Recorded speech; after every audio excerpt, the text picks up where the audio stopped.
उपमुख्यमंत्री अजित पवार यांचा हा जिजाई बंगला आहे, ज्या बंगल्यामध्ये पार्थ पवार यांनी जो अमिडिया कंपनीचा पत्ता दिलेला आहे तो या जिजाई बंगल्याचा आहे। मुळामध्ये जो रहिवाशी रेसिडेन्शियल एरिया असतो तिथे कंपनीचा पत्ता अशा पद्धतीने देता येतो का, हा सगळ्यात महत्त्वाचा मुद्दा आहे।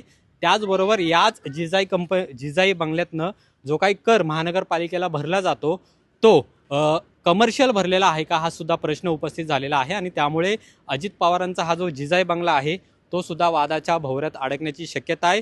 आत्ता आपण या ठिकाणी आलेलो आहोत, पण पोलीस आपल्याला त्या बंगल्याच्या जवळ जाऊन देत नाहीये। नेमकं काय कारण आहे सर? तुम्हाला काय नेमके आदेश आलेले आहेत? आम्हाला आदेश असे आहेत की तुम्ही काय शूटिंग करायचे, तुमचं काय असेल ते गेटच्या बाहेर तिथे करा। पण हा बंगला रस्ता शासकीय रस्ता आहे, महानगरपालिकेचा रस्ता आहे।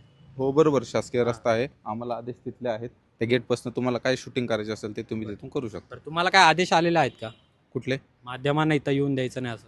नाही, आम्हाला आमची ड्युटी, आम्ही पेट्रोलिंग करत होतो। हां. पेट्रोलिंग दरम्यान आम्हाला कॉल आलेले की इथं जे कोणी सांगितलं तुम्हाला? कुठल्या सिनियर वरिष्ठांनी सांगितलेलं आहे का?